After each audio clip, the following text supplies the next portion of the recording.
अच्छा जी, correction of error, ये topic हम लोग पढ़ रहे हैं। हमने कहा था कि इसका जो तरीका है वो वही है जो कि दुनिया में या ज़िंदगी में किसी भी एरर को ठीक करने का होता है कि रॉन्ग एंट्री को रिवर्स करें, करेक्ट एंट्री रिकॉर्ड करें, उन दोनों का इम्पैक्ट इकट्ठा कर दें, तो इसे हम लोग कहते हैं rectification of error.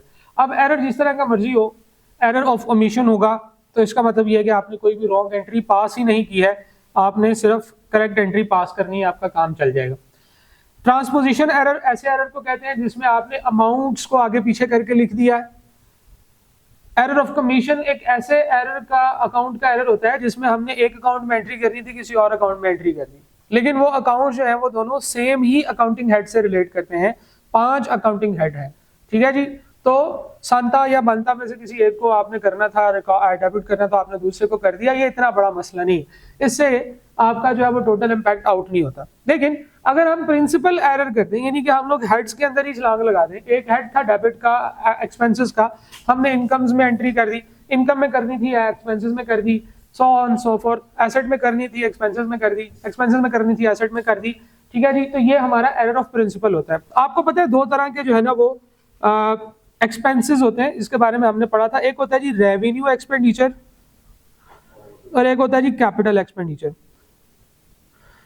Revenue expenditure और कैपिटल एक्सपेंडिचर जो है ये खर्चों के 2 मेन कैटेगरीज हैं।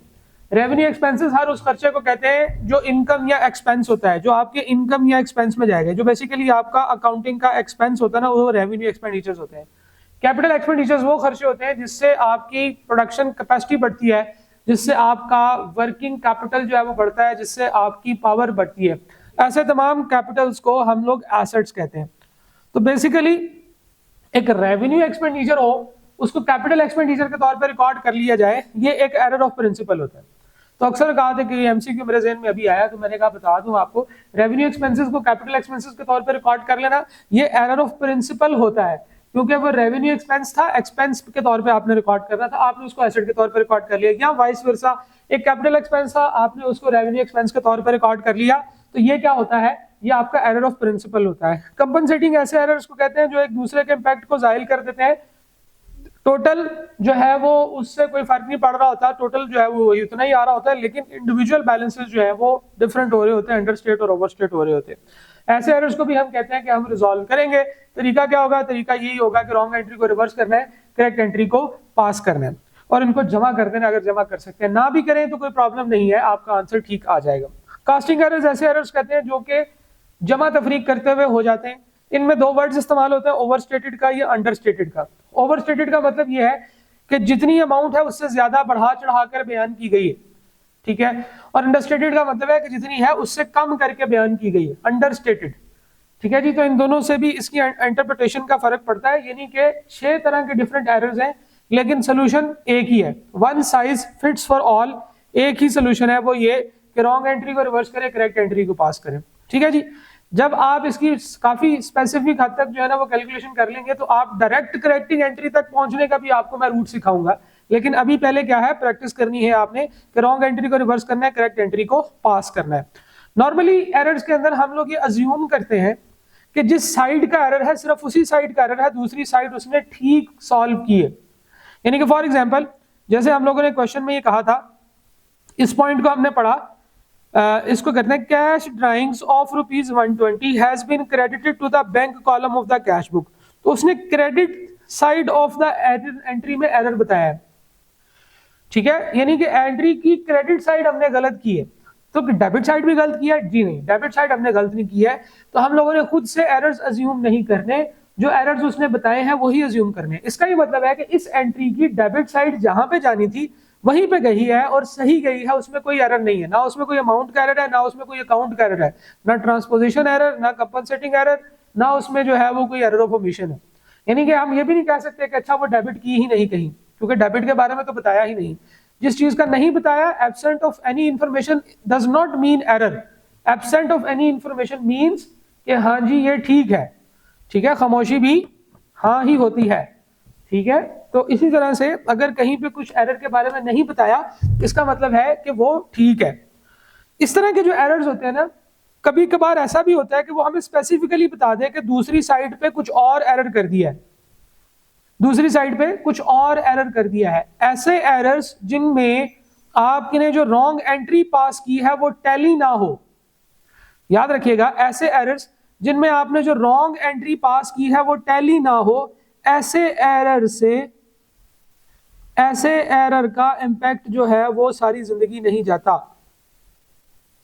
Wrong entry is not tally, याद रखिएगा, ऐसे एरर्स जिनकी रॉन्ग एंट्री टैली नहीं है, ऐसे एरर्स जिनकी रॉन्ग एंट्री टैली नहीं है, इन एरर्स से आपका ट्रायल बैलेंस जो है वो डिस्टर्ब हो जाता है, डिसएग्री हो जाता है,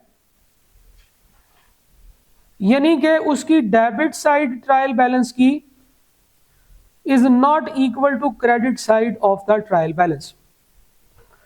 वो एरर्स जिनमें रॉन्ग एंट्री टैली नहीं है वो हमारे ट्रायल बैलेंस को हिला देते हैं, ट्रायल बैलेंस तक को हिला देते हैं।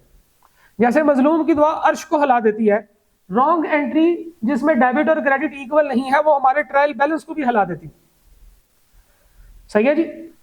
तो सबसे पहले ये चीज समझिएगा कि कुछ ऐसे एरर्स होते हैं जिनसे ट्रायल बैलेंस हिलता नहीं है। अभी तक हमने जितनी एंट्रीज पढ़ी हैं उन सब के अंदर ट्रायल बैलेंस जो था वो टैली ही रहेगा। हाँ, उसमें अमाउंट्स गलत हैं लेकिन वो ट्रायल बैलेंस की डेबिट और क्रेडिट दोनों साइड्स टैली होंगी। जरा देखिएगा, हम लोगों ने एक एरर किया, कोई भी एक एरर देखते हैं, हम एग्जांपल्स में ही चलते हैं। ये वाला हमारे पास एक एरर था, हम लोगों ने पहला वाला ये एरर किया था। इसको मैं सारी जरा फजूल चीजें डिलीट कर दूं यहां से, और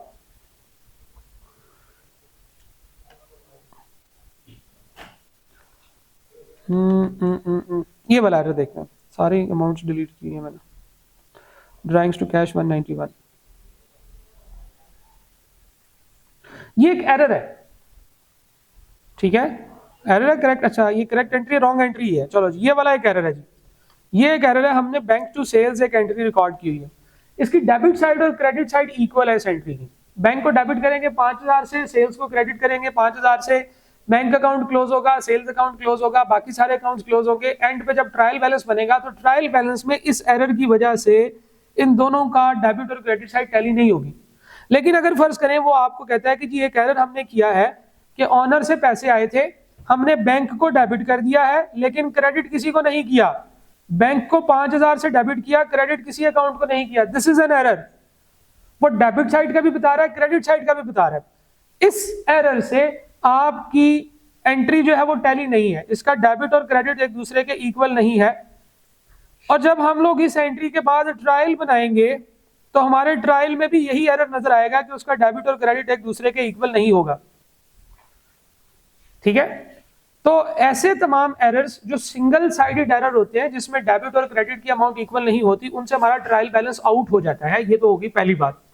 अब उस तरह के एरर्स को जिनसे हमारा ट्रायल बैलेंस आउट हो जाता है, एग्री नहीं होता, डेबिट और क्रेडिट इक्वल नहीं होता, उनको रिजॉल्व कैसे करना है, उसके लिए हम सबसे पहले देखेंगे कि कौन सी साइड ट्रायल बैलेंस में शॉर्ट है। शॉर्ट साइड देखेंगे, शॉर्ट साइड देखेंगे। लेट्स सपोज मेरा एक ट्रायल बैलेंस बनता है, उसमें डेबिट साइड और क्रेडिट साइड का टोटल जो है वो कुछ इस तरह से बन रहे हैं। टोटल बन रहे हैं जनाब, टोटल डेबिट है 6 लाख का और 5,80,000 का क्रेडिट साइड मेरी शॉर्ट है। तो कौन सी साइड छोटी है?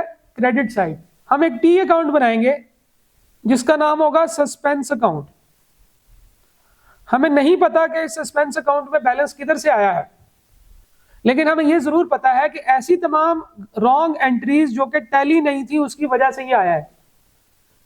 तो सस्पेंस अकाउंट जो है इस तरह की तमाम रॉन्ग एंट्रीज को आइडेंटिफाई करके इस अकाउंट में एंट्रीज करने का नाम है कि हम लोग तमाम रॉन्ग एंट्रीज आइडेंटिफाई करेंगे, उसके बाद हम इस सस्पेंस अकाउंट को डेबिट या क्रेडिट करते जाएंगे, उन एंट्रीज को सही करते जाएंगे, डेबिट या क्रेडिट करते जाएंगे, और डेबिट या क्रेडिट करने के बाद सस्पेंस अकाउंट जीरो हो जाएगा जब सारी एंट्रीज हम रिकॉर्ड कर लेंगे। तो जनाब सस्पेंस अकाउंट बनेगा, कैसे बनेगा? हमने शॉर्ट साइड फाइंड आउट करनी है। शॉर्ट साइड और कितनी शॉर्ट है, हाउ मच। हमारी क्रेडिट साइड जो है वो 20,000 शॉर्ट है, तो सस्पेंस अकाउंट का ओपनिंग बैलेंस क्रेडिट साइड पे 20,000 आएगा। सस्पेंस अकाउंट का ओपनिंग बैलेंस किस साइड पे आता है? जो साइड शॉर्ट होती है। सस्पेंस अकाउंट का ओपनिंग बैलेंस कितना आता है, जितनी शॉर्ट साइड शॉर्ट है, ठीक है। तो शॉर्ट साइड का शॉर्ट बैलेंस सस्पेंस अकाउंट का ओपनिंग बैलेंस होगा। इसके बाद जितने भी एरर्स होंगे इन सारे एरर्स को हम ठीक करेंगे। कैसे? जैसे हम करते हैं रॉन्ग एंट्री लिखेंगे, उसको रिवर्स करेंगे, करेक्ट एंट्री पास करेंगे। लेकिन जब हम उसकी फाइनल करेक्टिंग एंट्री बनाएंगे ना, रॉन्ग एंट्री लिखी, उसको रिवर्स किया,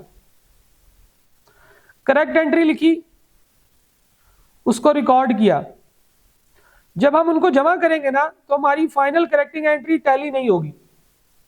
क्यों? क्योंकि रॉन्ग एंट्री भी टैली नहीं थी।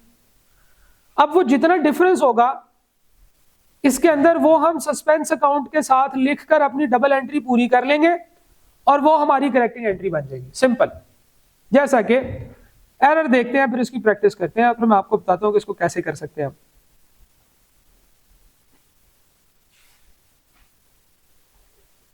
ठीक है जी, इसमें से कौन सा सवाल कहते हैं?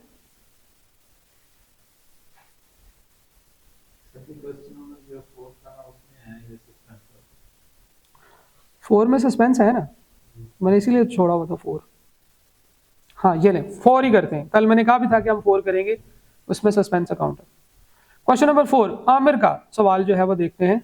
आमिर का सवाल करने के लिए मुझे कुछ थोड़ी इसके आगे पीछे जगह बनानी पड़ेगी, क्योंकि इसके बगैर तो काम नहीं चलेगा। तो मैं आमिर का जो सवाल है इसका स्क्रीनशॉट ले लेता हूँ।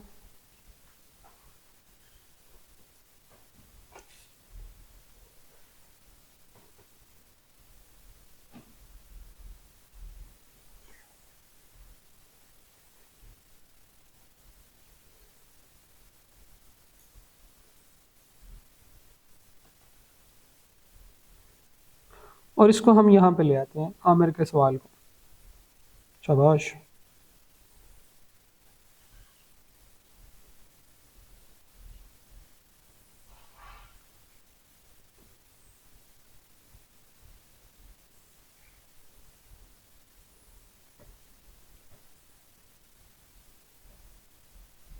सवाल देखिएगा, Aamir could not agree the trial balance. Aamir भाई का ट्रायल बैलेंस आउट हो गया। ट्रायल बैलेंस अगर आउट हो गया तो इसका मतलब है कि इसके कुछ ऐसे एरर्स भी हैं जो कि सिंगल साइडेड एरर्स हैं, जिसमें दूसरी साइड के अंदर जो है वो हमने मतलब एरर किया हुआ है, एक साइड ठीक किया, एक साइड में एरर किया हुआ है। सही है। तो इस तरह के एरर्स के बारे में वो हमें बता रहा है। अगर एग्री हो जाए ट्रायल बैलेंस, अगर ट्रायल बैलेंस टैली हो जाए, तो क्या इसका ये मतलब है कि इस ट्रायल के अंदर कोई एरर नहीं है? जी नहीं, फिर भी एरर हो सकते हैं, फिर भी एरर हो सकते हैं। वो वाले एरर जो हमने पिछले लेक्चर में पढ़े हैं वो सारे एरर्स मौजूद होते हैं, फिर भी ट्रायल बैलेंस टैली हो जाता है। तो ट्रायल बैलेंस का टैली होना इस चीज की गारंटी नहीं है कि इस बंदे का कोई एरर नहीं है। हाँ, ट्रायल बैलेंस का टैली होना इस चीज की गारंटी है कि यार इसमें कोई ऐसे एरर्स नहीं है जो कि सिंगल साइडेड हो, या ऐसे एरर्स जिसमें डेबिट और क्रेडिट साइड जो है वो आउट हो, वो ऐसे एरर्स नहीं है। इवन वो भी हो सकते हैं अगर वो कंपनसेटिंग एरर्स हो। तो ट्रायल बैलेंस का टैली हो जाना इस चीज की जमानत नहीं है कि इसमें कोई एरर नहीं है। हाँ, लेकिन अगर वो टैली नहीं है तो फिर डेफिनेटली कुछ तो गड़बड़ है दया, वो हमें ढूंढनी होगी। Aamir could not agree the trial balance. Aamir भाई जो है वो ट्रायल बैलेंस एग्री नहीं कर सके। He transfer to the suspense account an amount of 296 rupees being excess of debit side total. अब डेबिट साइड एक्सेस है, हमने जो सस्पेंस का टी अकाउंट बनाना है उसमें हम लोगों ने शॉर्ट साइड लिखनी होती है। तो शॉर्ट साइड कौन सी है? डेबिट साइड एक्सेस है, being excess of debit side. तो शॉर्ट साइड इसकी क्रेडिट साइड है, तो हम लोग इसका 294 जो है 296 ये हमारा क्रेडिट साइड पे होगा। ठीक है, ये इसको ओपनिंग बैलेंस कह सकते हैं, या इसका बैलेंस फ्रॉम जो है ना वो बैंक स्टेट वो क्या कहते हैं ट्रायल बैलेंस से जो भी बैलेंस आया है वो है। अब सस्पेंस अकाउंट के बाद हम लोग तमाम एरर्स जो रिकॉर्ड करेंगे, तमाम एरर्स रिजॉल्व करेंगे, आहिस्ता आहिस्ता सस्पेंस अकाउंट का बैलेंस जीरो हो जाएगा। हो सकता है कि सस्पेंस अकाउंट का बैलेंस जीरो ना हो, प्रैक्टिकली ऐसे ही होता है कि हम लोग सस्पेंस अकाउंट का बैलेंस जीरो करते रहते हैं, ढूंढते रहते हैं, अब सारी ट्रांजेक्शन कहां से ढूंढे? तो फिर एंड पे ये भी सोचा जा सकता है कि यार अच्छा जितना एरर रह गया है वो आपने मिसलेनियस एक्सपेंस के हेड को चार्ज कर दें, क्योंकि आपका टैली तो हो नहीं रहा, इतना आप एक्सपेंस रिकॉर्ड कर रहे हैं। ऐसा भी हो सकता है, लेकिन प्रैक्टिकली क्योंकि हम सवाल कर रहे होते हैं, सवालों के दौरान 4 5 7 टोटल जो है ना वो प्रॉब्लम्स होती हैं, 4 5 7 टोटल इश्यूज होते हैं, वो सारे हमें वो कहता है कि भाई ये इतनी है, बस इसके बाद आप सस्पेंस अकाउंट को टैली कर लें। तो सस्पेंस अकाउंट टैली हो जाता है। ठीक है, लेकिन अगर कभी ना भी हो तो वो ये कहता है कि यार ठीक है आप इसको जो है ना वो फलां जगह पे क्लोज कर दें। तो सस्पेंस अकाउंट आ गया है, कुछ एरर्स हैं। देखें, the following errors were subsequently discovered. Sales account was overcasted by ₹3000। ये कैसा एरर है जिसमें हम लोगों ने अकाउंटिंग एंट्रीज कर ली सारी की सारी, जब हम ट्रायल बैलेंस बनाने लगे तो हमने सेल्स के अकाउंट का टी अकाउंट का टोटल किया। अब सेल्स अकाउंट एक सफे का थोड़ी बनेगा, वो तो कितना बड़ा बनेगा। इवन डे बुक्स भी होती हैं, हर रोज की सेल्स की डे बुक बनती है, डे बुक जमा होती है, तो किसी जगह पे जमा करते हुए आपने एंट्री कम रिकॉर्ड कर दी। आपने सेल्स की एंट्री ठीक रिकॉर्ड की थी, जमा करते हुए आपने गलती कर दी, तो सेल्स जो है वो आपकी वो ओवरकास्ट हो गई है। ठीक है, आपने ओवरकास्ट कम नहीं की, ज्यादा रिकॉर्ड कर दिया। किसी जगह पे फॉर एग्जांपल 2700 लिखा हुआ था, आपने उसको 3000 रिकॉर्ड कर दिया, आपने 300 एक्स्ट्रा रिकॉर्ड कर दिया। अब सेल्स 300 से एक्स्ट्रा रिकॉर्ड की गई है, ओवरकास्टेड है, एक्चुअल से 300 ज्यादा करके बताई गई है, तो सेल्स को करना पड़ेगा कम।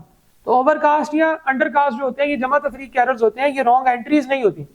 एंट्रीज के केस में तो ठीक है कि हम रिवर्स करेंगे और फिर उसके बाद हम लोग उसको एंट्री उसकी पास कर देंगे, लेकिन स्टार्ट ही हम लोगों को एक ऐसी आइटम से करना पड़ा जो एरर नहीं है, जो एंट्री का एरर नहीं है, जो कि जमा तफरीक का एरर है, कास्टिंग एरर है। जो चीज ओवर कास्ट है, अगर उसको कम करना हो तो हमें देखना होगा कि उसकी नेचर क्या है। तो पहली जो एंट्री होगी हमारी, सेल्स ओवर कास्टेड है, तो सेल्स को कम करना होगा कितने से, 300 से। सेल्स को कम करना हो तो उसको डेबिट करते हैं, क्रेडिट नेचर है ना उसकी, तो हम सेल्स डेबिट करेंगे। अब सवाल ये है कि दूसरा अकाउंट किधर जाएगा, तो वो सस्पेंस होता है, सस्पेंस अकाउंट। तो सेल्स टू सस्पेंस अकाउंट 300 की एंट्री होगी। अगर सस्पेंस अकाउंट बनाने के लिए कहा जाएगा तो सस्पेंस अकाउंट को क्रेडिट किया जाएगा सेल्स के अकाउंट से, कितनी अमाउंट से, 300 से। सस्पेंस को क्रेडिट करना है ना, तो क्रेडिट साइड पे सेल्स का नाम लगा के हमने एंट्री कर दी। अगली एंट्री की तरफ चलते हैं, दूसरा error, point number 2, purchase of furniture of ₹650,000 passed through purchase day book. Purchase day book में रिकॉर्ड कर लिया इसको, यानी कि इसको परचेज के तौर पर रिकॉर्ड कर लिया, हालांकि आपने फर्नीचर रिकॉर्ड किया था, परचेज किया था। ये एक ऐसा एरर है जिसमें सिंगल साइडेड एरर नहीं है, ये दोनों आपने क्या किया है, आपने इसमें एक अकाउंट गलत रिकॉर्ड कर लिया। तो पॉइंट नंबर 2 जो है, इसमें जो आपकी रॉन्ग एंट्री होगी वो क्या होगी जनाब, जो आपने 615 की फर्नीचर को परचेजेस कर लिए, तो हमने एंट्री क्या की होगी, हमने फर्नीचर अकाउंट डेबिट किया होगा। ठीक है जी, परचेज ऑफ फर्नीचर, ये इसकी करेक्ट एंट्री है। करेक्ट एंट्री पहले हम लोग लिखते हैं करेक्ट एंट्री, या रॉन्ग एंट्री लिखते हैं, पहले रॉन्ग एंट्री लिखते हैं। परचेज रिकॉर्ड कर ली ना हमने, तो रॉन्ग एंट्री होगी, wrong entry, correct entry, correcting entry, तीनों कॉलम्स हम बना ही लेते हैं। तो पॉइंट नंबर 2 के अंदर चलते हैं। पॉइंट नंबर 2 में क्या है जी, रॉन्ग एंट्री हमने ये किया कि इसको परचेज के तौर पर रिकॉर्ड कर लिया, तो purchase account debit, cash credit किया होगा हमने, कितनी अमाउंट से, 615 से। हालांकि होना क्या चाहिए था, furniture account debit, cash credit.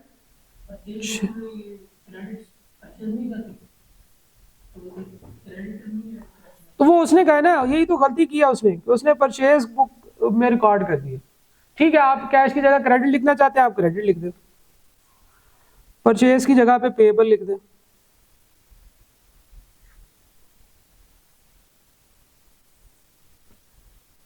ठीक है, परचेज की जगह पेबल लिख दें, तो एंट्री हो जाएगी। अच्छा, अब इसकी करेक्टिंग एंट्री क्या बनेगी, रॉन्ग एंट्री को रिवर्स करेंगे। रॉन्ग एंट्री को रिवर्स करेंगे और करेक्ट एंट्री को पास करेंगे, तो अल्टीमेटली आपकी जो एंट्री बनेगी वो बनेगी फर्नीचर अकाउंट डेबिट और परचेज अकाउंट क्रेडिट, 615 से। अब ये तो थी एक एंट्री जिसमें हमारी रॉन्ग एंट्री जो थी वो आउट नहीं थी, रॉन्ग एंट्री हमारी टैली ही थी, तो इसमें सस्पेंस अकाउंट नहीं आएगा। तो ये एक और सवाल आ गया जिसमें सस्पेंस अकाउंट जो है वो इस्तेमाल नहीं होगा। अगर सस्पेंस अकाउंट इस्तेमाल होता है सस्पेंस अकाउंट में एंट्री करते, तो जरूरी नहीं है कि हर एंट्री में सस्पेंस अकाउंट रिकॉर्ड हो, इस्तेमाल हो। सस्पेंस अकाउंट की निशानी क्या है, सस्पेंस वहां पे इस्तेमाल होगा जहां पे रॉन्ग एंट्री आपकी आउट है, टैली नहीं है, वहां पे सस्पेंस अकाउंट इस्तेमाल होगा। अच्छा, पॉइंट नंबर 3 की तरफ चलते हैं जी। An amount of ₹55 received from Sheldon was posted to his account as ₹550।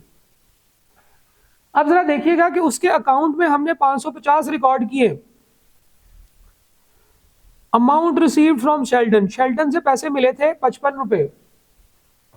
क्या कैश अकाउंट में एंट्री गलत की है हमने, कैश रिसीव हुआ है ना शेल्डन से 55 रुपए, एंट्री क्या की होगी, cash account debit Sheldon account credit, ठीक है। लेकिन क्या कैश में एरर किया हमने, कैश को डेबिट करना था, कैश को डेबिट करना था, शेल्डन को क्रेडिट करना था, ये हमारी करेक्ट एंट्री होनी चाहिए। कितनी अमाउंट से, 55 से, 55 से। मेरा आपसे सवाल है कि रॉन्ग एंट्री में क्या हमने कैश में गलत एंट्री की है, शेल्डन में गलत एंट्री की है, या दोनों में गलत एंट्री की है? सवाल यह है कि कैश में क्या किया है, कैश हमने ठीक रिकॉर्ड किया है, क्योंकि अगर कैश अकाउंट में कोई एरर होता तो हम कहते हैं कि हमने कैश अकाउंट में एरर किया है। तो cash is correctly recorded, cash 55 रुपए से डेबिट और शेल्डन अकाउंट 550 से क्रेडिट, ये हमारी रॉन्ग एंट्री है। अब जरा गौर से देखो कि इस रॉन्ग एंट्री के अंदर क्या हुआ है, ये टैली नहीं है। तो इसका मतलब यह है कि जब इस एरर को रिजॉल्व करते करते हम एंड पे पहुंचेंगे तो हमारी करेक्टिंग एंट्री भी टैली नहीं करेगी, क्योंकि हमने रॉन्ग एंट्री को रिवर्स करना होता है, करेक्ट एंट्री को पास करना होता है। रॉन्ग एंट्री रिवर्स करेंगे तो ये रिवर्स होगी भी टैली नहीं होगी। तो हमारे पास यहाँ पे सस्पेंस अकाउंट आएगा। कैसे, देखो तरीकाकार वही है, रॉन्ग एंट्री को रिवर्स करें, Sheldon account debit, cash credit, Sheldon account 550 से डेबिट, कैश क्रेडिट 55 रुपए से, और करेक्ट एंट्री पास करनी है कैश डेबिट और शेल्डन अकाउंट क्रेडिट, कितनी अमाउंट से, 55 से। कैश कैश से कट जाएगा। अब देखो जरा हमारी एंट्री क्या बनती है, शेल्डन 550 भी है और शेल्डन 55 भी है। तो डेबिट साइड शेल्डन की बड़ी है, तो शेल्डन को डेबिट करेंगे 55 और 550 का डिफरेंस, 550 माइनस 55 जो होता है 495 होता है। अब ये तो एंट्री के अंदर एक लाइन आइटम तो नहीं होती, क्रेडिट साइड भी होती है। तो क्रेडिट 495 किसको करेंगे, सस्पेंस अकाउंट को। हमें यहां से ही पता लग गया था कि हमारे फाइनल एंट्री में सस्पेंस अकाउंट आएगा, लेकिन फाइनल एंट्री बनाएंगे तो उसमें सस्पेंस अकाउंट डालना है, ये तरीका कार होना चाहिए, ठीक है। फाइनल एंट्री बनाएंगे तो उसमें सस्पेंस अकाउंट डालना है, उससे पहले आपने सस्पेंस अकाउंट इंट्रोड्यूस नहीं कराना, क्या समझे। तो जितनी भी रॉन्ग एंट्रीज है आपकी, आपने उन सब की करेक्ट एंट्री उसी तरीके से फाइंड करनी है जैसे हम करते हैं। ये काम तो आपने हमेशा करना है। देखिए हमने इससे पहले पिछले लेक्चर में ये भी देखा था कि प्रॉफिट को अगर करेक्ट करना हो तो कैसे करते हैं। तो प्रॉफिट को भी करेक्ट करने के लिए पहला स्टेप यही था कि हमने करेक्टिंग एंट्री फाइंड आउट करनी, और इसी तरह से सस्पेंस अकाउंट को कैसे क्लोज करना है या सस्पेंस अकाउंट को कैसे खत्म करना है, तो भी उसमें पहला स्टेप यह है कि आपने रॉन्ग एंट्री को रिवर्स करना है और करेक्ट एंट्री पास करनी है, करेक्टिंग एंट्री निकालनी है। उसके बाद फाइनल एंट्री में पता चलेगा कि सस्पेंस अकाउंट है या नहीं। तो यहाँ पे भी सस्पेंस अकाउंट क्रेडिट हो रहा है, तो सस्पेंस अकाउंट को क्रेडिट करेंगे हम 495 से, इस दफा नाम लगाएंगे शेल्डन भाई का। तो सस्पेंस अकाउंट में जब हम सारे एरर्स क्लोज कर लेंगे उसके बाद ये टैली हो जाएगा, या जो बच जाएगा उसके बारे में वो बताएगा कि जो बच गया उसके साथ ये कर दो। तो point number 4, purchase return account total was carried forward as ₹221 instead of 112। Purchase return का टोटल अकाउंट 112 था, आपने उसको 221 लिख दिया। क्या कर दिया, ओवरस्टेट कर दिया। परचेज रिटर्न के बैलेंस को ओवरस्टेट कर दिया, उसे कम करना है। परचेज रिटर्न की नेचर क्या होती है, क्रेडिट, उसको कम करना है तो उसको डेबिट करना होगा। तो हमारे पास पॉइंट नंबर 4 की अकाउंटिंग एंट्री क्या होगी जनाब, परचेज रिटर्न की नेचर क्रेडिट होती है, वो ओवरस्टेटेड है, 112 लिखना था 221 लिख दिया। तो हम लोग उसको कम करेंगे, कितनी अमाउंट से कम करेंगे, 112 लिखना था 221 लिख दिया, तो कितना ज्यादा लिखा हुआ है, 109। 109 तो नहीं होगा, 109 ज्यादा लिखा हुआ, ठीक है जी, 109 से ज्यादा लिखा हुआ है। 109 से परचेज रिटर्न ज्यादा लिखी है, उसको कम करना है। परचेज रिटर्न को क्या करना होगा, डेबिट। तो परचेज रिटर्न अकाउंट डेबिट और क्रेडिट होगा हमारा सस्पेंस अकाउंट।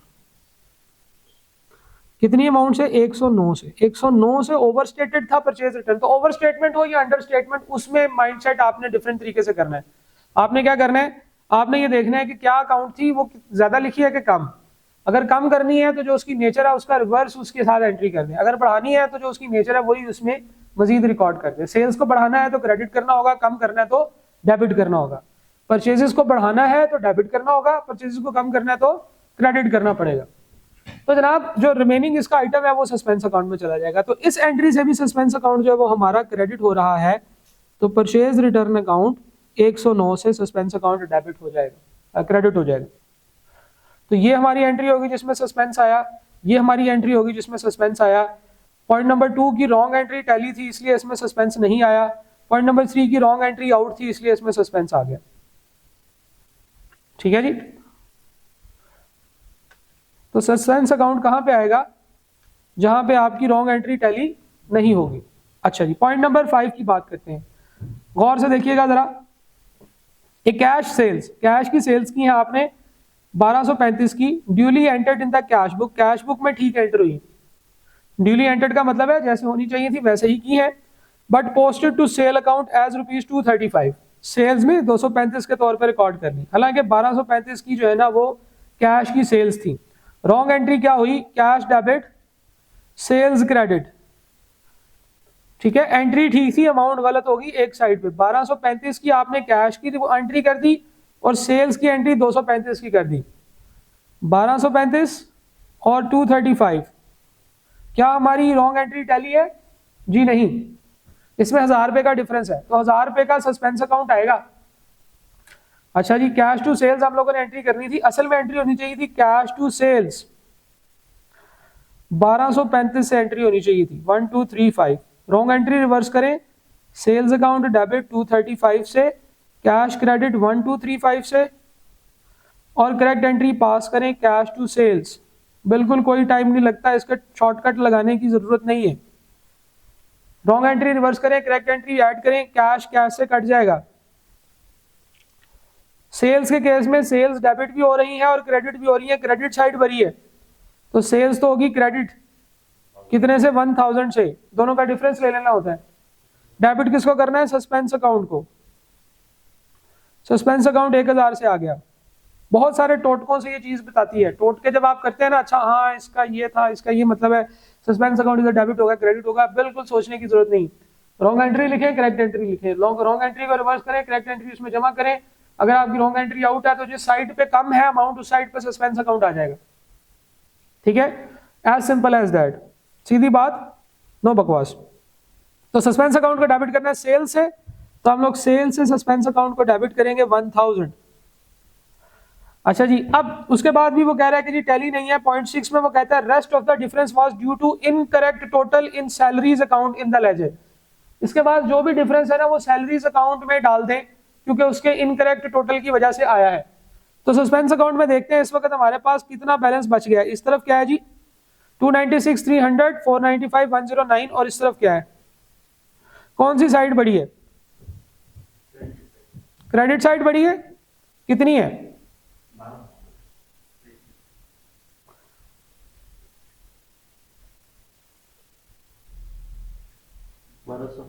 1200 और इधर भी 1200। इधर 200 का जो डिफरेंस है वो किधर जाएगा? सैलरीज के अंदर जाएगा। सस्पेंस अकाउंट का क्लोजिंग बैलेंस नहीं होता। सस्पेंस अकाउंट का क्लोजिंग बैलेंस क्यों नहीं होता? क्योंकि वो एरर्स होते हैं जो कि हमने कहीं ना कहीं एडजस्ट कर देने होते हैं। फाइनेंशियल स्टेटमेंट में सस्पेंस अकाउंट नहीं दिखाते होते।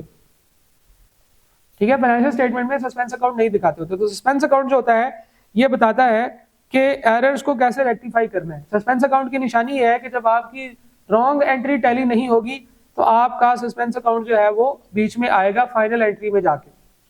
जब आप रॉन्ग एंट्री जो आउट है वहां से उसको बेहतर करना शुरू करेंगे, रॉन्ग एंट्री रिवर्स करनी है, करेक्ट एंट्री पास करनी है, फाइनल जो रिजल्टेंट एंट्री बनेगी वो इक्वल नहीं होगी, फिर वो जहां पे इक्वल नहीं है वहां पे आपने सस्पेंस अकाउंट डाल देना है। ये याद रखिएगा, रॉन्ग एंट्री में सस्पेंस अकाउंट नहीं ऐड करना। आपने उधर जाके जो है ना वो शेल्डन का जो आपका जो फाइनल एंट्री आ रही है उसके अंदर जाके सस्पेंस अकाउंट को ऐड करना है। किसके ओपनिंग बैलेंस के बारे में? सस्पेंस अकाउंट का ओपनिंग बैलेंस होता है कौन सी साइड शॉर्ट है और कितनी शॉर्ट है। जो साइड शॉर्ट होगी उस साइड पे उसका ओपनिंग बैलेंस आएगा, कितनी शॉर्ट है उतनी अमाउंट का उसका ओपनिंग बैलेंस आएगा।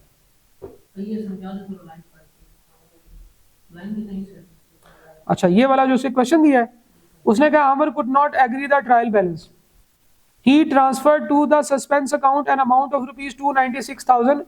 उसने सस्पेंस अकाउंट में 2,296 रुपए ट्रांसफर किए हैं। किस साइड पे ट्रांसफर किए ये नहीं बताया उसने। उसकी निशानी ये बताई है being the excess of debit side, debit side का एक्सेस है, डेबिट साइड कितनी एक्सेस है ये बताया उसने। देखें अगर मेरी डेबिट साइड जो है वो फॉर एग्जांपल 400 है और क्रेडिट साइड मेरी 300 है, तो डेबिट साइड कितनी एक्सेस है? 100 रुपए से डेबिट साइड ऊपर है। लेकिन हमने इस एंगल से नहीं देखना, हमने ये देखना है कि कौन सी साइड शॉर्ट है। शॉर्ट साइड जो है वो क्रेडिट साइड है, तो शॉर्ट को देखना है, एक्सेस को नहीं देखना।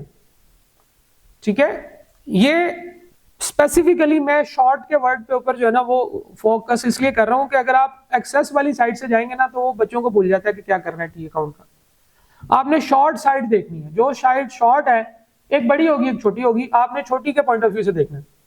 ठीक है, शॉर्ट साइड जितनी छोटी है वो उस तरफ उसका ओपनिंग बैलेंस आ जाएगा, इस एंगल से देखना है बस। जो भी उसने वो कहा जी डेबिट बड़ा है तो बड़ा रहे, हमें क्या जरूरत है, हमें छोटी से गर्ज है। ठीक है जी, छोटी साइड जो है इसकी वो अमाउंट हमने यहां पे लेकर आनी। ठीक हो गया, तो ये है हमारा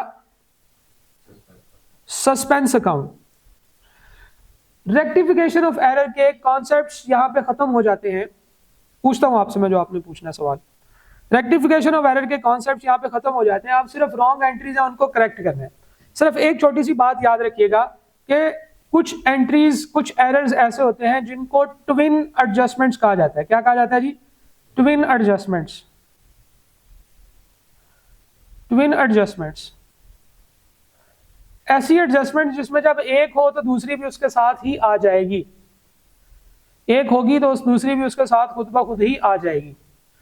एक एडजस्टमेंट होती है कि अगर कभी आपके डेटर्स अपडेट हो, अगर कभी आपकी डेटर्स की फिगर चेंज हो तो उसके साथ ही जुड़े होते हैं उसकी प्रोविजंस, तो प्रोविजन भी अपडेट करनी होगी। किसी एरर से आपके डेटर्स कम हो गए हैं तो प्रोविजन भी रिकैलकुलेट करनी होगी, प्रोविजन भी कम हो जाएगी। ठीक है, प्रोविजन भी कम हो जाएगी। और किसी एरर से अगर आपके प्रॉपर्टी प्लांट एंड इक्विपमेंट यानी कि एसेट्स अपडेट होंगे तो एसेट की क्या चीज कैलकुलेट होती है? डेप्रिसिएशन, जो एसेट के क्लोजिंग बैलेंस के ऊपर आती है, तो एसेट की डेप्रिसिएशन भी अपडेट करनी होगी। तो ये ट्विन एडजस्टमेंट है। कभी कभार वो आपको डेटर और पीपी का एरर बता देता है और ये चेक करता है कि क्या आपको पता है कि प्रोविजन और डेप्रिसिएशन भी अपडेट करनी। देखिए प्रोविजन किस अमाउंट पे कैलकुलेट होती है? डेटर्स की अमाउंट पे, और अगर डेटर की अमाउंट में एरर होगा तो इसका मतलब है कि प्रोविजन की अमाउंट में भी एरर है।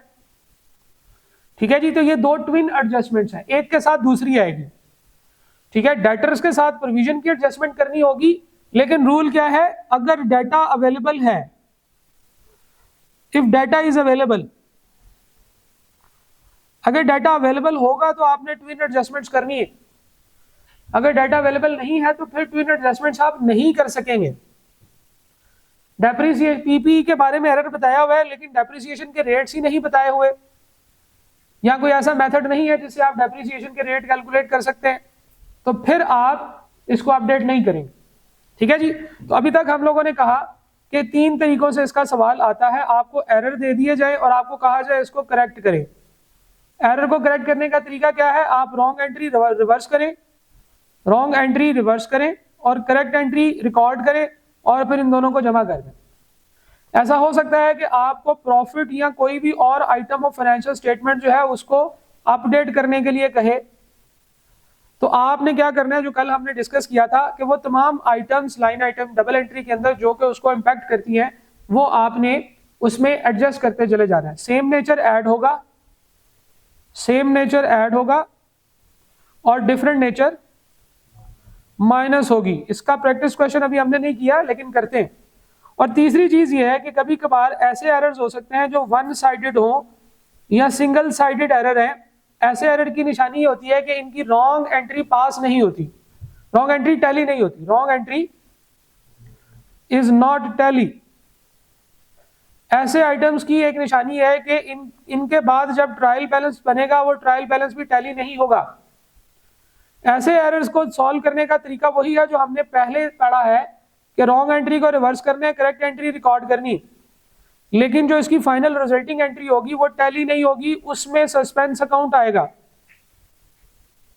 सस्पेंस अकाउंट एक शॉर्ट अकाउंट होता है जो थोड़ी देर के लिए हम बनाते हैं, जिसमें हम रॉन्ग एंट्रीज को रिकॉर्ड कर लेते हैं ताकि हम लोग उनको करेक्ट करते हुए सारा रॉन्ग एंट्रीज का जो डिफरेंस है वो हम उसमें लिख लेते हैं। ठीक है जी। और उसका ओपनिंग बैलेंस कहां से आता है? जो साइड शॉर्ट होती है उस साइड पे ओपनिंग बैलेंस आएगा। कितना आएगा? जितना वो छोटी साइड जो है वो छोटी है, वो जितनी अमाउंट उसकी बनेगी वो हमारा उसका ओपनिंग बैलेंस होगा। उसके बाद सारे एरर्स आपने रिवर्स करने हैं और उसमें जहां जहां पे एंट्री टैली नहीं होगी वहां पे सस्पेंस अकाउंट डाल देना। तो हमारे पास जो है वो करेक्टिंग एंट्री उसकी बनती चली जाएगी और सस्पेंस अकाउंट एंड पे जीरो हो जाएगा। आइडियली सस्पेंस अकाउंट जीरो हो जाना चाहिए। ठीक है जी। तो ये है हमारे 3 कॉन्सेप्ट रेक्टिफिकेशन ऑफ एरर के। अब पूछो सवाल। भूल गया ना?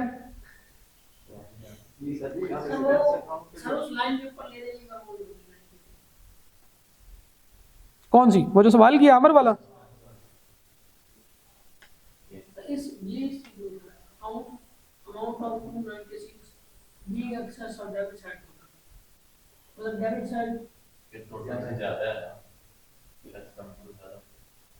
Access of debit side total 296 है डेबिट साइड के टोटल का एक्सेस अमाउंट।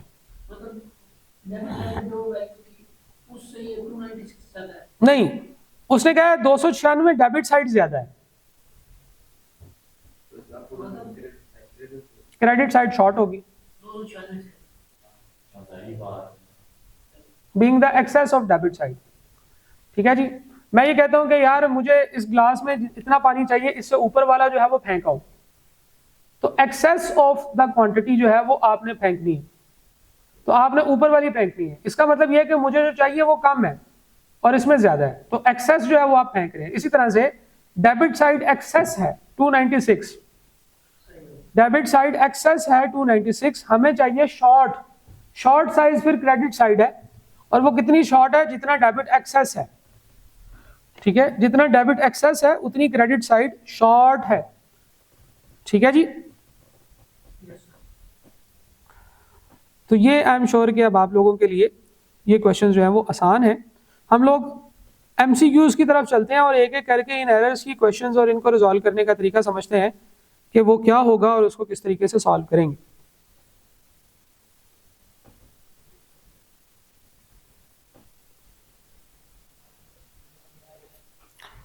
अच्छा जी, क्वेश्चन 29 देखते हैं जी। A company incorrectly recorded a credit sales invoice of rupees 45,000 as 54,000. What is the appropriate entry that company should follow regarding the error of rupees 9,000? अब देखें, एक invoice जो थी वो ही गलत रिकॉर्ड हो गई है। जब इनवाइस गलत रिकॉर्ड होती है ना, इसका मतलब है कि इसकी दोनों साइड पे गलत एरर आ गया। उसने ये नहीं कहा कि किसी अकाउंट को गलत डेबिट किया है, किसी को गलत क्रेडिट किया है। इनवाइस का एरर है कि इनवाइस में 45,000 था, आपने 54,000 से एंट्री रिकॉर्ड कर दी। ठीक है जी। अगर गौर से देखा जाए तो आपने रॉन्ग एंट्री तो नहीं पास की, आपने सिर्फ अमाउंट ज्यादा लिखी है। ठीक है, तो इसका एक तरीका तो यह है कि आप रॉन्ग एंट्री लिखें 54,000 से और करेक्ट एंट्री लिखें 45,000 से, रॉन्ग एंट्री रिवर्स करें, इनको आपस में एडजस्ट करें, तो आपके पास यही आंसर आएगा जो कि इस चीज से है कि आपने क्रेडिट सेल्स की है 54,000 की, तो 9,000 की क्रेडिट सेल्स को रिवर्स कर दें। 9,000 की क्रेडिट सेल्स को रिवर्स कर दें। टोटल 45,000 की लिखनी थी, आपने 54,000 की एंट्री कर दी है, 9,000 से एक्सेस एंट्री रिकॉर्ड कर दी है, तो अगर आप उसको रिवर्स कर देंगे तो आपके लिए ये एक अप्रोप्रिएट ट्रीटमेंट होगी। ठीक है जी। तो हमने 9,000 से सेल्स की एंट्री रिवर्स करनी है। अच्छा, सेल्स की एंट्री कौन सी है? ये क्रेडिट की सेल्स है, तो हम लोग सेल्स को डेबिट करेंगे, रिसीवेबल को क्रेडिट करेंगे, ये आपका करेक्ट आंसर होगा 9,000 से। ठीक है जी। Sales debit, receivable credit by rupees 9,000, क्योंकि आपने क्रेडिट की सेल्स जो थी वो एक्स्ट्रा रिकॉर्ड करनी थी। अगर ये ना समझ आ रहा हो तो हम इसको उसी तरह से कर सकते हैं। कैसे कर सकते हैं? हम लोग कहते हैं जनाब हमारी रॉन्ग एंट्री है डेटर्स टू सेल्स, कितने से? 54,000 से। इसको हम रिवर्स करते हैं तो सेल्स टू डेटर हो गया, सेल्स टू डेटर। अच्छा जी, हमने रॉन्ग एंट्री ठीक है जी, कंपनी हैज इनकरेक्टली रिकॉर्डेड। देखे ना, हमने 54,000 से एंट्री की है, 45,000 की एंट्री थी, हमने 54,000 से किया, तो हमारी रॉन्ग एंट्री 54,000 की है। ठीक है जी, सेल्स टू डेटर 54,000, ये हमारी रॉन्ग एंट्री है जो हमने रिवर्स कर दी है। रॉन्ग एंट्री थी, हमने रिवर्स कर दी। करेक्ट एंट्री है डेटर्स टू सेल्स 45,000 से। अब आप इसको आपस में कट करेंगे, सेल्स है 54,000 की, सेल्स है 45,000 की, क्रेडिट साइड पे आएगा सेल्स 9,000 का, डेटर 54,000 क्रेडिट, 45,000 डेबिट, तो इसका मतलब है क्रेडिट साइड हायर है 9,000 से सेल्स, तो सेल्स टू डेटर बेसिकली ये वही एंट्री रिवर्स हो जाएगी, सेल्स टू रिसीवेबल 9,000 से। ठीक है, क्वेश्चन नंबर 30 देखते हैं। Which of the following account will be affected while rectifying the error of carriage paid. हमने कैरेज पे किया 50,000 का for the newly purchase machinery mistakenly debited to carriage account. Carriage से मुराद है ट्रांसपोर्टेशन, हमने एक मशीन का पे किया है ट्रांसपोर्टेशन। मशीन जो है वो हमारा एसेट नहीं, एसेट है वो हमारे परचेजेस नहीं है, जबकि कैरेज अकाउंट के अंदर हम वो कैरेज इनवर्ड लिखते हैं जो कि हमारा परचेजेस से रिलेट कर रहा होता है। तो बेसिकली ये भी एक ऐसा एरर है जिसमें हमने कैरेज को एसेट में ऐड करना था, ये हमारा कैपिटल एक्सपेंडिचर था, एसेट की कॉस्ट में ऐड होता है ना कैरेज इनवर्ड, जो कि मशीनरी को परचेज करने के लिए उसकी ट्रांसपोर्टेशन लगती है, हमने उसको एक्सपेंस के तौर पर रिकॉर्ड कर दिया रेवेन्यू एक्सपेंडिचर। तो अगर मैं आपसे पूछूं कि भाई बताओ कि हमारा जो है वो ये एरर है कौन सा, एरर ऑफ कमीशन है या प्रिंसिपल, तो ये प्रिंसिपल एरर कंसिडर होगा। क्यों? क्योंकि हमने एसेट की कॉस्ट में जो चीज शामिल करनी थी वो हमने एक्सपेंस में शामिल कर दी, एसेट में डेबिट होनी चाहिए थी, एक्सपेंस में कर दी। तो वो उससे पूछ रहे हैं कि भाई आप ये बताएं कि कौन कौन से अकाउंट्स इफेक्ट होंगे। तो हम लोग ये बताएंगे कि कैरेज के अकाउंट से वो अमाउंट निकालेंगे, कैरेज को करेंगे क्रेडिट और डेबिट कर देंगे अब अपने एसेट अकाउंट को। तो कैरेज और मशीनरी ये दोनों अकाउंट्स हमारे इफेक्ट होंगे, क्योंकि मशीनरी की कॉस्ट में ट्रांसपोर्टेशन कॉस्ट ऐड करते हैं। ठीक है जी, next point question number 31। If a cash sales is made for ₹400,000 and posted as follows. Cash की सेल्स है और हमने कैश डेबिट और सेल्स डेबिट कैश क्रेडिट कर दी, अल्लाह माफी, तौबा तौबा, उल्टी एंट्री कर दी। हमने एंट्री करनी थी कैश टू सेल्स, हमने एंट्री कर दी सेल्स टू कैश। कहते हैं कि इस एरर को कैसे ठीक करेंगे।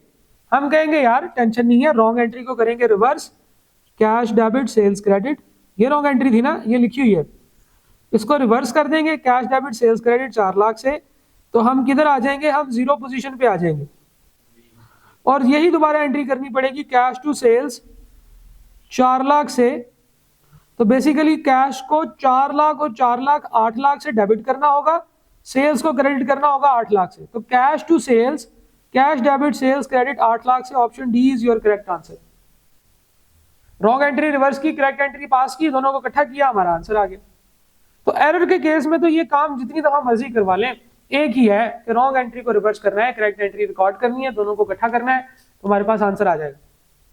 अच्छा, अगला सवाल, received cheque from debtors Faraz. Faraz भाई से 1 लाख रुपए का चेक रिसीव किया, ये हमारा डेटर है। Was treated as received from debtor Sarfaraz. वाह, फराज के सर से ले लिया हमने, सरफराज से। ठीक है जी, तो हमने एंट्री करनी थी फराज के अकाउंट में, एंट्री कर दी सरफराज के अकाउंट में। What would be the correcting entry. देखिए इसकी रॉन्ग एंट्री लिखे, करेक्ट एंट्री लिखे, रॉन्ग एंट्री रिवर्स करें, करेक्ट एंट्री पास करें, दोनों को इकट्ठा करेंगे तो आपके पास वही आंसर आ जाएगा, जो कि अगर आप थोड़ा सा गौर से देखें तो हम डायरेक्ट उस आंसर तक पहुंच सकते हैं। फराज से हमने पैसे, सरफराज से पैसे लिए थे, लेकिन हमने फराज से पैसे की रिसीविंग रिकॉर्ड कर दी। फराज को हमने क्या एंट्री की होगी, हमने फराज को एंट्री की होगी bank account debit, Faraz credit, Faraz को क्रेडिट कर दिया ना हमने। तो फराज को तो किया है रॉन्ग क्रेडिट, इसको तो करे ना सबसे पहले डेबिट, तो फराज को डेबिट कर दिया। सरफराज को क्रेडिट करना था, तो सरफराज को क्रेडिट कर देते हैं। तो फराज डेबिट, सरफराज क्रेडिट, कितनी अमाउंट से, 1 लाख रुपए से। तो डायरेक्टली ये हमारी करेक्टिंग एंट्री है। अगर हम रॉन्ग एंट्री लिखते हैं, उसको रिवर्स करते हैं, करेक्ट एंट्री उसके अंदर लिखते हैं, तो भी हम इसी एंट्री तक पहुंचते हैं। जो कि अभी हम गौर से देखें तो हम पहुंच जाते हैं कि यार रॉन्ग एंट्री रिवर्स करनी है, रॉन्ग एंट्री के अंदर ये वाला कंपोनेंट रॉन्ग है, ये बैंक ठीक हुआ है, बैंक को ठीक ही किया हुआ है हमने। बैंक का जो चीज ठीक की होती है ना वो कट जाती है। देखो जरा गौर से, जो काम आपने ठीक किया होता है ना वो कट जाता है रॉन्ग एंट्री को रिवर्स करने से। देखो जरा, यहाँ पे हमने क्या करना था, ये एंट्री थी ना कोई, डेटर 180 से डेबिट करना था, हमने करेक्ट एंट्री में भी डेटर 180 से डेबिट ही किया हुआ है। जब हम एंड पे जाएंगे ना तो देखो एंड वाली एंट्री में, करेक्टिंग एंट्री में डेटर का कहीं नामो निशान नहीं है।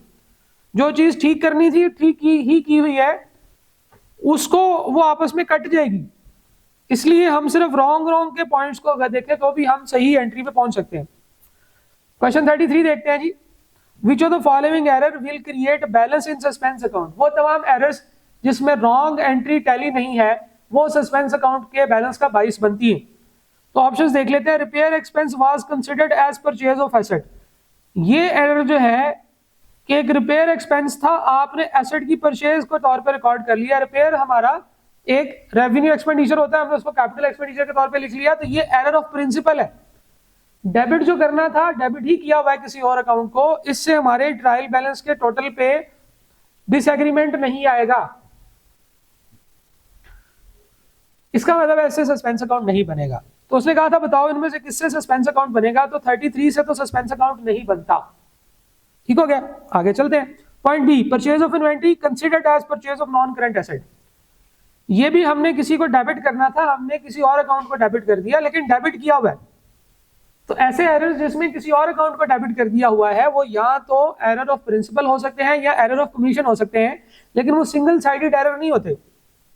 तो इससे भी सस्पेंस अकाउंट नहीं आएगा। ये एरर जरूर है लेकिन इससे सस्पेंस अकाउंट नहीं बनेगा। N invoice of ₹2500 was totally omitted from the book. एक इनवॉइस आई थी, वो टोटली ओमिट कर दी, ना उसकी डेबिट साइड लिखी ना उसकी क्रेडिट साइड लिखी, तो भी सस्पेंस अकाउंट नहीं आएगा। ये एरर जरूर है लेकिन ये सस्पेंस अकाउंट में नहीं आएगा क्योंकि ना इसकी डेबिट साइड लिखी ना इसकी क्रेडिट साइड, ये एरर ऑफ ओमिशन है। ठीक है जी, ये हमारा एरर ऑफ प्रिंसिपल है, ये भी हमारा एरर ऑफ प्रिंसिपल है, ये वाला एरर ऑफ ओमिशन है, EOO। हमने एंट्री ही नहीं की पास कोई भी, टोटली ओमिट कर दिया। Petty cash expense of 500 were only credited to bank account. हमने एक्सपेंस किया, सिर्फ क्रेडिट साइड लिखी, डेबिट साइड में एक्सपेंस लिखा ही नहीं, ओनली क्रेडिटेड। इसका मतलब यह है कि इसकी वजह से हमारा सस्पेंस अकाउंट आएगा। कभी कभार वो क्वेश्चन में आपको ये नहीं कहता कि बताओ कि इसको ठीक कैसे करना है, बस वो ये पूछता है कि बताओ इस एरर का इंपैक्ट क्या है फाइनेंशियल स्टेटमेंट्स में।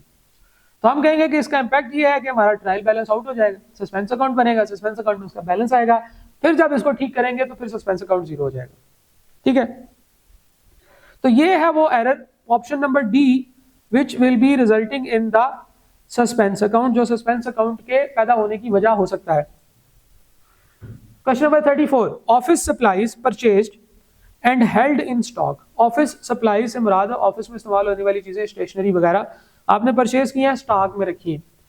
वर mistakenly debited to purchase account, वो परचेज अकाउंट को डेबिट कर दी है। जो आप ऑफिस सप्लाईज हेल्ड करते हैं परचेज करके, वो आपका करंट एसेट होती है, और परचेजेस जो है ये आपका ट्रेडिंग अकाउंट है। मैंने आपको कहा है कि ट्रेडिंग अकाउंट जो होते हैं ये इनकम और एक्सपेंसेस की तरह ही होते हैं। परचेज अकाउंट आपका इन्वेंट्री नहीं होता, परचेज अकाउंट आपका इन्वेंट्री नहीं होता। इन्वेंट्री का अकाउंट ही इन्वेंट्री होता है जो कि ट्रायल बैलेंस के बाहर दिया होता है पीरियोडिक मेथड में, और परपेचुअल मेथड में इन्वेंट्री का अकाउंट इन्वेंट्री के नाम से बनता है, परचेज अकाउंट नहीं बनता। तो परचेज अकाउंट जो है वो आपका ट्रेडिंग अकाउंट होगा, ये आपका प्रॉफिट एंड लॉस का अकाउंट है। This type of error is called, तो हमने एसेट को एक्सपेंस में रिकॉर्ड कर दिया है, ये हमारा एरर ऑफ प्रिंसिपल होता है, वड्डा एरर। ठीक है, question number 35, while reviewing the draft financial statement of Sky electronics. अच्छा, ये स्काई इलेक्ट्रॉनिक्स के सवाल शुरू हो जाएंगे आप, 1 2 3, ये सारे स्काई इलेक्ट्रॉनिक्स के सवाल हैं। अच्छा, 3 ही है। तो ये बेसिकली ना पहले एक बड़ा सवाल होता था स्काई इलेक्ट्रॉनिक्स का, ये बुक्स में जो मैंने जो बुक दी है उसके अंदर ये पूरा बड़ा सवाल भी है स्काई इलेक्ट्रॉनिक का। तो उन्होंने क्या किया है कि आप क्योंकि इसके एमसीक्यूज बनाने थे तो उन्होंने हर एडजस्टमेंट का एक एमसीक्यू बना दिया, चल भाई। ठीक है जी, तो हम लोग इसके कुछ सवाल करते हैं। While reviewing the financial statement of Sky Electronics for the financial year ended 31 December 2017 following errors has been identified. ठीक है जी, फॉलोइंग एरर मिला है। एरर क्या है? कंप्यूटर कॉस्टिंग 240,000, 2,40,000 का कंप्यूटर था, 1 सितंबर 2017 को परचेज किया था for office use, were debited to purchase account, purchase account में डेबिट कर दिया। तौबा तौबा, अल्लाह माफी, अस्तगफिरुल्लाह। अच्छा जी, SE यानी कि कंपनी का नाम है Sky electronics, debits the computer eight 20% per annum using the straight line method. देखिए डेप्रिसिएशन की भी उसने फिगर बता दी। क्यों? क्योंकि ये एक ऐसा एरर था जिसको ठीक करने से आपका प्रॉपर्टी प्लांट एंड इक्विपमेंट का बैलेंस तब्दील होना था, तो इसलिए उसने साथ में कहा कि 20% per annum using straight line method इसकी डेप्रिसिएशन भी चार्ज करनी होगी। But with the impact of correcting the above error on property plant and equipment, property plant and equipment के ऊपर इसका इंपैक्ट भी बताओ क्या है। ठीक है जी, प्रॉपर्टी प्लांट एंड इक्विपमेंट के ऊपर इस चीज का इंपैक्ट क्या होगा। उसने करेक्टिंग एरर आइडेंटिफाई करने के लिए तो कहा है, एरर को करेक्ट करने का भी कहा है, लेकिन प्रॉपर्टी प्लांट एंड इक्विपमेंट के ऊपर क्या इंपैक्ट आएगा कि प्रॉपर्टी प्लांट एंड इक्विपमेंट किस अमाउंट से इंक्रीज या डिक्रीज होगी। ये कल हम लोगों ने डिस्कस किया था लास्ट लेक्चर में कि हम लोग किसी भी फाइनेंशियल स्टेटमेंट की आइटम पे इस चीज का इंपैक्ट कैलकुलेट कर सकते हैं। कैसे कैलकुलेट करना है? सबसे पहले इसकी करेक्टिंग एंट्रीज निकालें। देखिए इसकी रॉन्ग एंट्री क्या हुई की है, वी सी का मतलब है करेक्ट एंट्री, और करेक्टिंग एंट्री जो है वो कोरे कह सकते हैं इसको। रॉन्ग एंट्री हमने क्या की थी? हमने एसेट परचेज किया था, उसको हमने परचेजेस में डाल दिया है, तो परचेज अकाउंट डेबिट और what ever cash account credit. ये अब करेक्ट साइड है। आप कह सकते हैं सर इसकी जगह पे तो क्रेडिट होना चाहिए, तो क्रेडिटर लिख दो, कोई बात नहीं, क्योंकि क्रेडिटर ने तो कट ही जाना है। ठीक है, जो कट जाएगा उसकी क्या टेंशन है जी। परचेज है जी आपकी कितनी, 2,40,000 की। ये आपकी रॉन्ग एंट्री है। करेक्ट एंट्री क्या होनी चाहिए थी? एसेट अकाउंट डेबिट और कैश अकाउंट क्रेडिट, ये होनी चाहिए थी 2,40,000 की। अब जरा इसकी करेक्टिंग एंट्री निकालें, रॉन्ग एंट्री को रिवर्स करें, करेक्ट एंट्री पास करें, तो आपके पास जो करेक्टिंग एंट्री आएगी ना, वो आएगी एसेट अकाउंट डेबिट और परचेज अकाउंट क्रेडिट। ये हमारी करेक्टिंग एंट्री आ गई है। परचेज में से हमने निकाल के एसेट को डाल दिए हैं 2,40,000। अब जरा गौर से देखो, ये हमारी जो फाइनल करेक्टिंग एंट्री आई है, मैंने देखे थोड़ी सी वर्किंग बीच में से स्किप किया, वरना मैं रॉन्ग एंट्री को रिवर्स करके लिखता, करेक्ट एंट्री उसमें इकट्ठा करता, तो यही आंसर आता। इसमें एक एसेट का अकाउंट है जो डेबिट हो रहा है, तो ट्विन एंट्रीज मैंने आपको ट्विन एडजस्टमेंट्स बताई थी कि अगर एसेट चेंज होगा तो डेप्रिसिएशन भी चेंज होगी। एसेट बढ़ गया है, 2,40,000 से आपका एसेट में इंक्रीज आ गया, अब इसकी डेप्रिसिएशन की एंट्री भी पास करनी होगी। डेप्रिसिएशन की फिगर भी दी है, उसने कहा जी कि डेप्रिसिएशन टू अक्यूमुलेटेड डेप्रिसिएशन की एंट्री होगी कि नहीं होगी। अच्छा, 2,40,000 पे एसेट की कॉस्ट है, इसके बारे में इसने डेप्रिसिएशन का मेथड वगैरह बताया है। इसने क्या कहा है, 20% स्ट्रेट लाइन मेथड के ऊपर डेप्रिसिएशन चार्ज होगी, तो 20% इसके ऊपर डेप्रिसिएशन है। पहला साल है, तो जरा ये भी देखना होगा कि इसका ईयर कितना है। सितंबर में आया था, 1 सितंबर को एसेट आया था, मैंने उस वक्त हाईलाइट कर दिया था कि 1 सितंबर को एक एसेट आया था, याद रखिएगा। और हमारा ईयर एंड है 31 दिसंबर। इसका मतलब यह है कि सितंबर, अक्टूबर, नवंबर, दिसंबर 4 महीनों की डेप्रिसिएशन चार्ज होगी। ठीक है जी, 4 महीनों की डेप्रिसिएशन चार्ज होगी 4/12। तो डेप्रिसिएशन जो है वो 16,000 टू अक्यूमुलेटेड डेप्रिसिएशन 16,000 चार्ज होगी। तो हमारी ये दो करेक्टिंग एंट्रीज हैं जो कि हमारी इस एरर से निकली है। अब वो आपसे पूछ रहा है कि बताएं कि हमारे एसेट्स के ऊपर क्या इंपैक्ट आएगा। हमारे जो एसेट्स होते हैं, तो मैं इसको कह सकता हूं कि assets before correction of errors.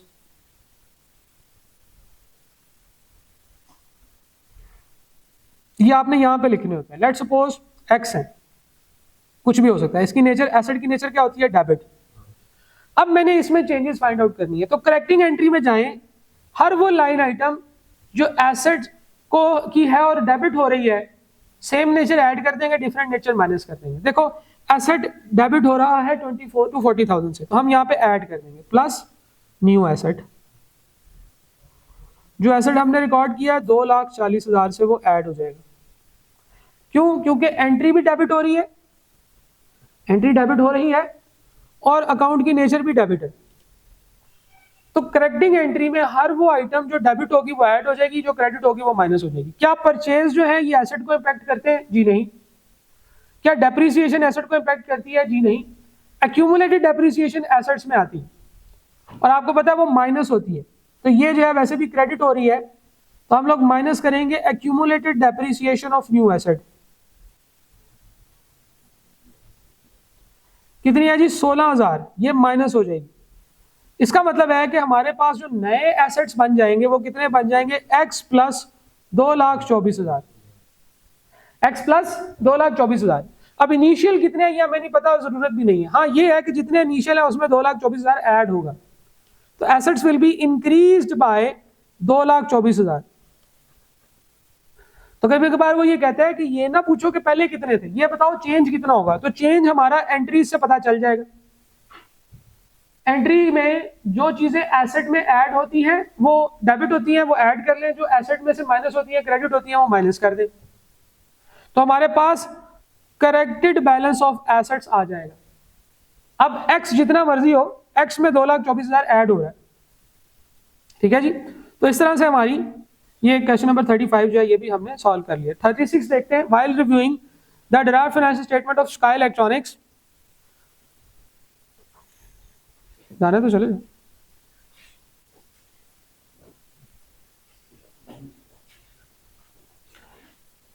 Trade receivables के अंदर 180 ऐड थे which is irrecoverable but has not been written off. Bad debts हो गए, बैड डेट्स हो गए 1,80,000 के, लेकिन हमने राइट ऑफ नहीं किए, तो इसकी तो एंट्री सीधी सीधी करनी पड़ेगी, बैड डेट्स राइट ऑफ करने पड़ेंगे। दूसरा है further a recovery of 96,000 against receivable written off in the prior year was credited to trade receivable. हमें बैड डेट्स रिकवर हुए, हमने बैड डेट रिकवरी लिखने की बजाय उसको ट्रेड रिसीवेबल के अकाउंट में क्रेडिट कर दिया। हालांकि ट्रेड रिसीवेबल का अकाउंट तो बैड डेट रिकवरी के केस में क्रेडिट करते नहीं है। दूसरा एरर ये हो गया। तीसरा एरर ये भी किया है, अच्छा तीसरा एरर कोई नहीं किया, उसने कहा जी as per SE policy, SE company का नाम है Sky Electronics, allowance for doubtful receivable has been made by the 5% on year end balance. तो जब डेटर की अमाउंट चेंज होगी तो फिर अलाउंसेस भी तो चेंज होंगे ना, ठीक है। डेटर्स की अमाउंट चेंज होगी तो प्रोविजंस भी चेंज होगी। अब जरा देखिएगा इसमें हमने क्या किया है, रॉन्ग एंट्री। दो सिचुएशंस है, एक तो बैड डेट हुआ उसकी कोई एंट्री ही नहीं की, तो ठीक है कुछ रिवर्स भी नहीं करना पड़ेगा, सिर्फ करेक्ट एंट्री पास कर दें। करेक्ट एंट्री क्या होगी? बैड डेट टू डेटर्स, ये एंट्री होनी चाहिए। अमाउंट कितनी है जी? 1,80,000। तो हमारी करेक्टिंग एंट्री क्या बनेगी? Bad debt to debtors. एक एंट्री तो ये होगी बैड डेट टू डेटर्स 1,80,000। दूसरा उस भाई साहब ने ये भी कर दिया है कि कुछ इनको बैड डेट रिकवर्ड हुए थे वो डेटर्स में से क्रेडिट कर दिए, हालांकि वो बैड डेट रिकवर्ड अकाउंट को क्रेडिट होने चाहिए।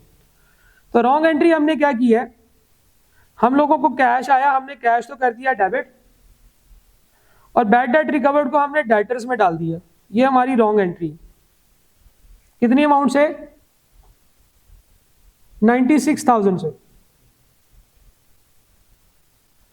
हालांकि होना क्या चाहिए था, करेक्ट एंट्री जो है वो ये है कि हमें एंट्री करनी चाहिए थी cash account debit, bad debt recovered account credit, bad debt recovered account credit by 96,000 से। ठीक हो गया। अब रॉन्ग एंट्री रिवर्स करें, करेक्ट एंट्री पास करें। अब देखें रॉन्ग और करेक्ट एंट्री में जो चीज ठीक ठीक होती है ना उनको वैसे ही काट दिया करें। रॉन्ग एंट्री को रिवर्स कर दें, डेटर अकाउंट डेबिट, और बैड डेट रिकवर्ड अकाउंट जो है वो क्रेडिट हो जाएगा। कितनी अमाउंट से? 96,000 से।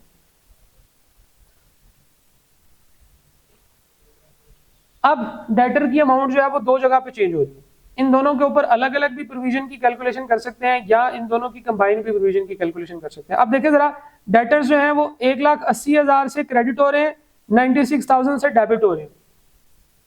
अब हमें इन दोनों की प्रोविजन की कैलकुलेशन भी करनी पड़ेगी। देखिए प्रोविजन जो होती है वो डेटर के क्लोजिंग बैलेंस के ऊपर 5% कैलकुलेट करके आ रही है, तो अगर डेटर का बैलेंस कम हो जाएगा तो प्रोविजन भी तो कम हो जाएगी। अगर डेटर का क्लोजिंग बैलेंस बढ़ेगा तो प्रोविजन भी बढ़नी चाहिए। क्या ख्याल है ना? अच्छा, डेटर का क्लोजिंग बैलेंस जो है वो अब हमारा क्या हो रहा है, इन दोनों एंट्री से एक दफा डेटर्स जो है वो क्रेडिट हो रहे हैं और एक दफा डेबिट हो रहे हैं। फर्ज करें कि करेक्शन से पहले डेटर्स का बैलेंस जो है वो x है, डेटर्स का जो बैलेंस है वो x है। अब एक दफा जब डेटर्स जो है वो क्रेडिट हो रहे हैं तो 1,80,000 इसमें से माइनस होगा और 96,000 इसमें ऐड होगा, क्योंकि डेबिट हो रहा है। डेटर डेबिट होते हैं तो ऐड होते हैं। तो बेसिकली टोटल जो हमारे पास डेटर्स में जो फर्क आ रहा है वो कितना आ रहा है, x माइनस 84,000 का। डेटर्स में 84,000 की रिडक्शन है। तो अगर हमसे पूछे कि डेटर्स में क्या इंपैक्ट आ रहा है तो हम कहेंगे कि डेटर्स में 84,000 की रिडक्शन है। अच्छा, अब 84,000 के ऊपर प्रोविजन भी कम हो जाएगी। What ever the provision was, वो 84,000 से कम हो जाएगी, क्योंकि प्रोविजन का क्लोजिंग बैलेंस हमारे डेटर के क्लोजिंग बैलेंस से आता है। आपको याद है हम कैसे करते होते थे? हम करते होते थे जनाबे वाला, हम करते थे, थोड़ा सा और नीचे कर लेते हैं, हम लोग डेटर्स लिखते होते थे, प्रोविजन लिखते होते थे, प्रोविजन परसेंटेज और प्रोविजन। पहले हम लोग जो है वो स्पेसिफिक प्रोविजन माइनस किया करते थे, फिर उसके बाद जो है वो गुड डेटर्स माइनस किया करते थे, और फिर जनरल डेटर्स जो थे वो जो रिमेनिंग डेटर्स थे वो लिखते होते थे। जनरल डेटर्स है हमारे पास इस वक्त x, हम इसके ऊपर 5% प्रोविजन निकाल के 0.05x जो है वो हमने निकाली होगी प्रोविजन, और इसकी एंट्री पास की होगी। लेकिन प्रॉब्लम यह है कि x अब कम हो गया, तो हमारी ये प्रोविजन की अमाउंट भी कम हो गई। तो हमारा x कितना कम हुआ है, x 84,000 से रिड्यूस हो गया है। इसका मतलब है प्रोविजन का क्लोजिंग बैलेंस भी हमें कम करना पड़ेगा। किस तरह से? 84,000 के 5% से 4,200 आता है जी। तो 4,200 से हमें अपनी प्रोविजन भी रिड्यूस करनी पड़ेगी। प्रोविजन बढ़ानी हो तो क्या एंट्री करते हैं, provision account, bad debt to provision account, bad debt to provision account.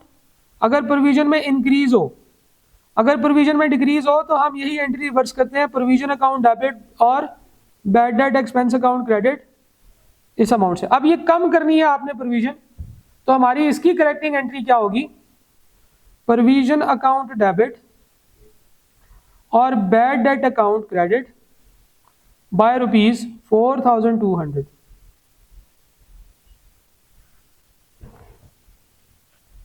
ठीक है, तो हमारे पास बैड डेट की दो एंट्रीज थी जिससे हमारे डेटर्स में इंपैक्ट आया।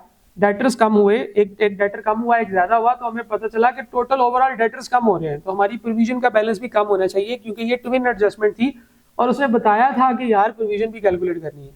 ठीक हो गया। अच्छा, अब अगर वो आपसे कहे कि बताओ नेट डेटर्स में कितना चेंज आया है, नेट डेटर्स, तो नेट डेटर्स आपको पता है इसमें क्या क्या चीजें शामिल होती हैं, इसमें डेटर्स और प्रोविजंस के दोनों के अकाउंट बैलेंस शामिल होता है। तो नेट डेटर को हमारी करेक्टिंग एंट्रीज में से क्या क्या चीज इंपैक्ट करेगी, 1, 2 और 3। तो अगर फर्ज करें कि नेट डेटर जो है वो इनिशियली कितने थे, वो थे x, तो अब चेंज क्या आया है, डेटर्स माइनस क्रेडिट हो रहे हैं 180 माइनस होगा, डेटर डेबिट हो रहे हैं 96 ऐड होगा, और प्रोविजन फिर डेबिट हो रही है 4,200 से, ये भी ऐड होगी। तो हमारे पास नेट डेटर में कितना चेंज आया है, 180, 96, 4200, इन सारों को जमा करें क्या आता है जी, 79,800। तो हम ये कह सकते हैं कि हमारे नेट डेटर्स में 79,800 का चेंज आया है, हमारे ग्रॉस डेटर्स में 84,000 का चेंज आया है। प्रोविजन की अगर हम बात करें तो उसमें 42,000 की रिडक्शन हुई। सही है। सवाल क्या था, सवाल उसने ये पूछा था, सवाल तो हमने पढ़ा ही नहीं, हम तो बस डाटा को देखा और जज्बाती हो गए, लेकिन हमने हर एंगल से उसको देख लिया। सवाल ये है, if the profit before correcting the above was 800,000, उसने कुछ चौथी बात पूछ ली। उसने कहा जी कि अगर इन एरर्स को ठीक करने से पहले आपका जो प्रॉफिट है वो 8 लाख रुपए था, तो इस एरर को ठीक करने से प्रॉफिट कितना हो जाएगा। ठीक है, पता नहीं कितना होगा, अभी एरर चेक करते हैं। हम लोग प्रॉफिट के ऊपर भी इंपैक्ट कैलकुलेट करना हो तो हम उसी तरह से करते हैं, हम लोग अपनी सारी अकाउंटिंग एंट्रीज पकड़ेंगे और देखेंगे कि इनमें से कौन सी अकाउंटिंग एंट्रीज है प्रॉफिट को जो इंपैक्ट करती हैं। तो प्रॉफिट को जो आइटम्स इंपैक्ट करती है ना, वो तमाम वो आइटम्स होती हैं जो एक्सपेंस है, जो इनकम है, या जो ट्रेडिंग के अकाउंट्स है।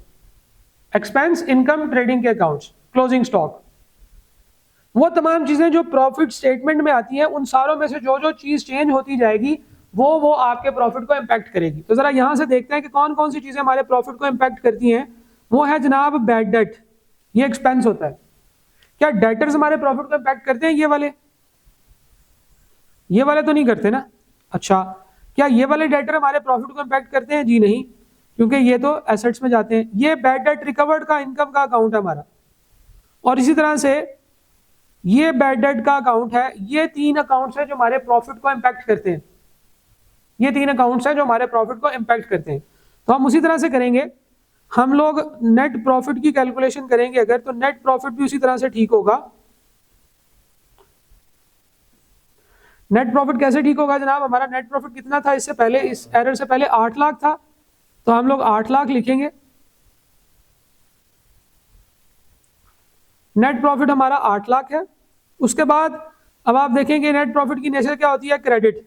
वो तमाम अकाउंट्स जो नेट प्रॉफिट को इम्पैक्ट करते हैं, अगर वो डेबिट हो रहे हैं तो इसमें से माइनस होंगे, अगर वो क्रेडिट हो रहे हैं तो इसमें ऐड होंगे। क्रेडिट हो रहा है, ऐड होगा। तो टोटल जनाब हमारे अब नेट प्रॉफिट आफ्टर एडजस्टमेंट कितना बन जाएगा जी? Net profit after correction 8 lakh minus 18,000 जमा 96,000 जमा 4,200। हम लोगों ने क्या किया है, 7,20,200 ये आपका करेक्ट प्रॉफिट होगा। हम क्या कर रहे हैं, हम सिर्फ ये कर रहे हैं कि जो हमारी करेक्टिंग फाइनल रिजल्टेंट एंट्रीज बन रही है ना, उसमें से हम वो देख रहे हैं जो अकाउंट्स प्रॉफिट को इम्पैक्ट कर सकते हैं। जब वो क्रेडिट हो रहे हैं तो प्रॉफिट में ऐड कर दें, डेबिट हो रहे हैं तो प्रॉफिट में से माइनस करते हैं, क्योंकि प्रॉफिट की अपनी नेचर क्रेडिट है।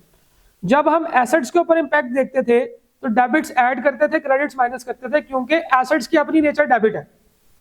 क्या समझे? तो ये नेट प्रॉफिट जो होगा ये हमारा कितना होगा जी, 7,20,200, which is your option B.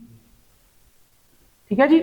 तो हम लोगों ने correcting profit, correcting any item of financial statement यहां पे कवर कर लिए। इसकी कल भी हम प्रैक्टिस करेंगे, एक लॉन्ग क्वेश्चन भी करेंगे इंशाल्लाह। इससे रेक्टिफिकेशन ऑफ एरर के सवाल आपके सारे कंप्लीट हो जाएंगे। कोशिश कीजिएगा कि क्वेश्चन नंबर 1 to 20 जो हमने छोड़े हैं, आज डिस्कस नहीं किए, वो आपने घर से खुद करके आने।